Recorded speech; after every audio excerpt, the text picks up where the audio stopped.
Nah, Hebat Indonesia, kali ini kita sajikan materi kegiatan distribusi yang merupakan materi mata pelajaran IPS kelas 7 semester 2. Apa sih distribusi? Anak-anak, barang tidak mempunyai nilai guna apabila tidak sampai ke tangan konsumen. Untuk sampai ke tangan konsumen, perlu adanya kegiatan ekonomi yang disebut dengan kegiatan distribusi. Dari keterangan di atas, kalian pastinya tahu apa sih kegiatan distribusi itu. Oleh karena itu, maka di sini ada distribusi adalah kegiatan menyalurkan barang dan atau jasa dari produsen kepada konsumen. Di sini kami sajikan 3 gambar. Gambar yang pertama kalian pasti tahu gambar apa. Gambar yang kedua, gambar apa kalian pasti tahu. Termasuk gambar ketiga. Gambar pertama adalah seorang penjual bakso yang memproduksi baksonya sendiri kemudian dijual di depan rumahnya. Ini adalah sebuah perusahaan mobil yang mendirikan showroom di tempat ini. Kemudian ini adalah minimarket yang lagi booming di Indonesia. Apakah ini termasuk kegiatan distribusi? Ya, pasti kalian semuanya tahu bahwa itu adalah kegiatan distribusi. Dari 3 gambar itu, gambar pertama adalah distribusi langsung. Ya, gambar kedua adalah distribusi semi langsung. Dan yang ketiga adalah gambar distribusi tidak langsung. Apa itu distribusi langsung? Distribusi langsung adalah penyaluran barang atau jasa yang dilakukan langsung oleh produsen ke konsumen. Contoh, pedagang gorengan yang membuat gorengan untuk dijual sendiri di kios depan rumahnya.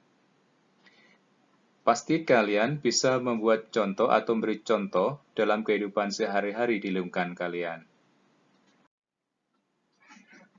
Distribusi semi langsung adalah kegiatan menyalurkan barang hasil produksi kepada konsumen melalui sebuah toko atau showroom yang dimiliki oleh produsen itu sendiri. Contoh, sebuah kendaraan bermotor roda 4 menjual hasil produksinya melalui showroom di beberapa daerah yang dimiliki oleh perusahaan itu sendiri. Sedangkan distribusi tidak langsung adalah penyaluran barang dari produsen kepada konsumen melalui perantara. Misalnya, sebuah produk sabun mandi, produsen sabun mandi menjual produknya lewat minimarket, misalnya Indomaret atau Alfamaret dan lain-lain. Apa sih tujuan distribusi? Yang pertama adalah mempermudah penyaluran barang hasil produksi kepada konsumen. Ya, mempermudah di sini. Yang kedua, menyebarluaskan produk sehingga meningkatkan produktivitas.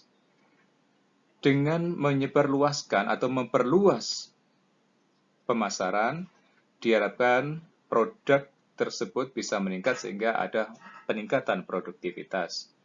Yang ketiga, mempercepat dan mempermudah sampainya hasil produksi kepada konsumen.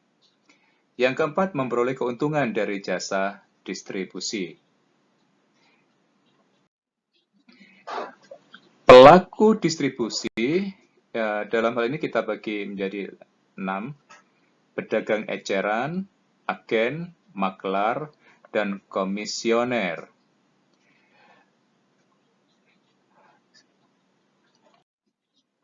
Pedagang dibagi menjadi 2, yaitu pedagang eceran atau retailer dan grosir. Di gambar 1 di sini adalah dia mengecer barang. Maka di gambar 1 ini menunjukkan dia adalah retailer. Apa retailer? Retailer merupakan sebuah bisnis yang dijalankan dengan menjual produk eceran. Sedangkan grosir di gambar di sebelah kanan, badan usaha yang menjual barang dagangan kepada penjual atau pengusaha lain. Apa itu importir atau eksportir? Saya kira kalian sudah tahu. Importir berarti kegiatan pedagang yang mendatangkan barang ke negaranya atau membeli barang dari negara lain. Sedangkan eksportir adalah yang menjual barang ke negara lain. Sekarang mari kita lihat perbedaan agen, maklar, dan komisioner. Sekali lagi, kita lihat perbedaan agen, maklar, dan komisioner.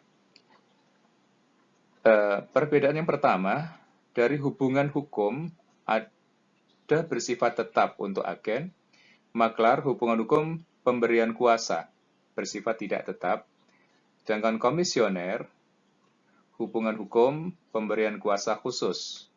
Di sini ada kuasa khusus bersifat tidak tetap. Perbedaan kedua dari pengangkatan. Agen pengangkatan tidak dapat